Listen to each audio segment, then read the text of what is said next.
Hi అండి, welcome back to our channel. చూడండి, beautiful hip belt అండి. చాలా ఈజీగా సింపుల్గా డిజైనర్ పీస్తోనైతే రెడీ చేసుకోవచ్చు అండి. నేనైతే ఇప్పుడు బ్లౌజ్ పీస్ క్లాత్లో కొద్దిగా క్లాత్ మిగిలితే అయితే చేశానండి హిప్ బెల్ట్. అయితే నేను ఫస్ట్ ఇది లైనింగ్ పీస్ అండి, వైట్.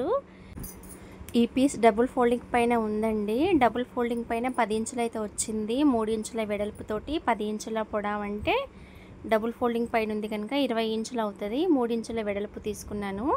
ఆ 3 ఇంచుల వెడల్పును ఇంకొకసారి డబుల్ ఫోల్డింగ్ అయితే వేసానండి. వేసిన తర్వాత ఈ విధంగా నేను 2.5 ఇంచులకు ఒక్కొక్క మార్కింగ్ అయితే పెట్టుకున్నాను ఫ్రెండ్స్. మార్కింగ్ పెట్టుకున్న తర్వాత ఇది ఇప్పుడు 10 ఇంచుల మీద ఉన్న క్లాత్ను కటింగ్ అయిన తర్వాత విప్ప తీసుకుంటే 20 ఇంచుల నడుమైతే వస్తుందండి. తర్వాత 3 ఇంచుల వెడల్పు 20 ఇంచుల పొడవు అయితే నేను బెల్ట్ రెడీ చేస్తున్నాను ఫ్రెండ్స్. ఇప్పుడు మనం దీనికి ఏ విధంగా కట్ వర్క్ షేప్ ఇవ్వచ్చు అనేది చూద్దాము. ఇంత చూడండి, ఇక్కడ మీకు ఫోల్డింగ్ క్లాత్ ఫోల్డింగ్ అనేది అర్థమైంది అనుకుంటాను. 3 ఇంచుల వెడల్పున్న క్లాత్ను ఇంకొకసారి డబుల్ ఫోల్డింగ్ వేసానండి. వేసిన తర్వాత 30 ఇంచుకి అయితే ఒక లైన్ డ్రా చేశాను. ఇక్కడ కనిపిస్తుంది కదా, లైన్ డ్రా చేసిన తర్వాత ఫస్ట్ ఉన్న మార్కింగ్లు ఇవి 2.5 ఇంచులకు ఒక మార్కింగ్ పెట్టాను. పెట్టిన తర్వాత మళ్ళీ మిడిల్లో ఇంకో డాట్ పెడుతున్నాను కదా ఇక్కడ. ఇది ఎందుకంటే ఈ 2.5 ఇంచుల మార్కింగ్ మధ్యలో ఇంకో మార్కింగ్ టేపును ఫోల్డింగ్ చేసుకొని పెట్టుకున్నాను. ఈ మార్కింగ్ ఎక్కడైతే వచ్చిందో అక్కడ కట్ వర్క్ షేప్ ఇవ్వడానికి నేను మార్కింగ్ అయితే పెట్టుకున్నాను ఫ్రెండ్స్. దీనికి ఈ బెల్ట్కి కింద పైన కట్ వర్క్ షేప్ అయితే రెడీ అవుతుంది. 2 షేపులు సమానంగా ఈక్వల్గా రావడానికని నేను ఈ లైనింగ్ పార్ట్ను ఇంకో ఫోల్డింగ్ వేసి కటింగ్ చేస్తున్నాను. ఈ కట్ వర్క్ షేప్ అనేది ఇప్పుడు మనకు కింద పైన వచ్చేస్తుందండి. అందుకే డబుల్ ఫోల్డింగ్ పైన ఉన్న క్లాత్ని ఇంకోసారి మడిచి 30 ఇంచుకు నేను లైన్ డ్రా చేసుకొని ఫస్ట్ పెట్టిన మార్కింగ్ 2.5 ఇంచులకు ఒక మార్కింగ్ అయితే పెట్టానండి. చివరి వరకు 2.5 ఇంచులకు ఒక మార్కింగ్ పెట్టాను. పెట్టిన తర్వాత మళ్ళీ మిడిల్లో 2.5కు వచ్చిన మార్కింగ్ మధ్యలో ఇంకొక మార్కింగ్ పెట్టానండి. అంటే 2.5 ఇంచుల మార్కింగ్ మధ్యలో 1.5 ఇంచుకి అయితే వస్తుంది.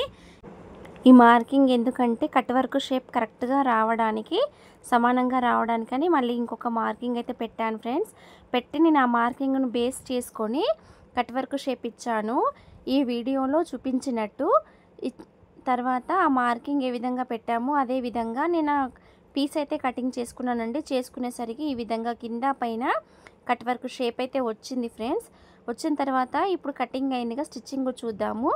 అయితే కొంచెం స్టిఫ్గా మందంగా రావడానికని నేను 2 లైనింగ్లు అయితే వేస్తున్నాను. కింద పైన ఉన్న పీస్ కాకుండా మధ్యలో మిడిల్లో ఇంకో 2 లైనింగ్లు వైట్వి తీసుకున్నానండి. కొంచెం స్టిఫ్గా మందంగా రావడానికని తీసుకొని నేను వీటిని అయితే కట్ వర్క్ షేప్ ఏమైతే కటింగ్ చేయలేదు.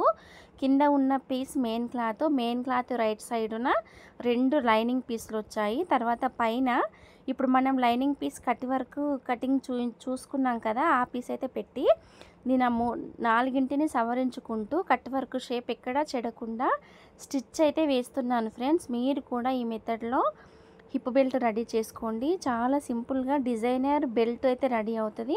మనం వీటికి ఇంకా కింద కంప్లీట్ అయిన తర్వాత హ్యాంగింగ్స్ వేసుకుంటే చాలా బ్యూటిఫుల్ వస్తుందండి బెల్ట్.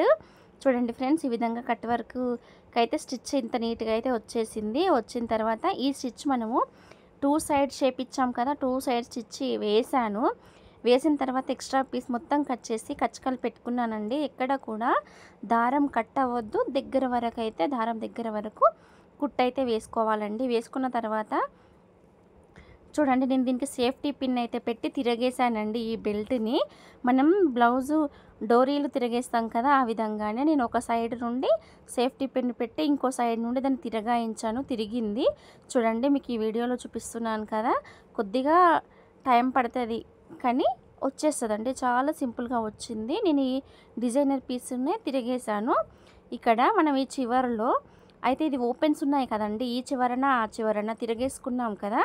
ఇప్పుడు నేను దాన్ని ఒక ఫోల్డింగ్ వేసుకొని స్టిచ్ అయితే వేస్తున్నానండి. చూడండి, లోపలి వైపున ఒక సైడ్ నుండి ఫోల్డింగ్ చేసుకుంటూ రౌండ్గా స్టిచ్ అయితే వేస్తున్నాను ఫ్రెండ్స్. స్టిచ్ వేసిన తర్వాత వీటి మధ్యలో మళ్ళీ మనం వెనకాల కట్టుకోవడానికి డోరీస్ అయితే రెడీ చేసుకుందామండి. చూడండి, ఇది కట్ వర్క్ షేప్లో మనం కటింగ్ చేసాం కదా, ఈ చివరన కొంచెం వెడల్పుగా అయితే వచ్చింది ఓపెన్ అనేది. అయితే సింగిల్ డోరీ కాకుండా కొంచెం డిజైన్ లుక్తో రావడానికి కరెక్ట్గా కట్టుకున్న మనకు సెట్ అవ్వడానికి నేను 2 డోరీస్ అయితే పెడుతున్నాను. ఒక సైడు 2, ఒక సైడు 2, 4 డోరీలు అయితే దీనికి నేను రెడీ చేస్తున్నాను. కొంచెం న్యూ లుక్ తోటైతే రెడీ అవుతుందండి ఈ బెల్ట్. ట్రెండింగ్గా అయితే హిప్ బెల్ట్ అనేది రెడీ అవుతుందండి.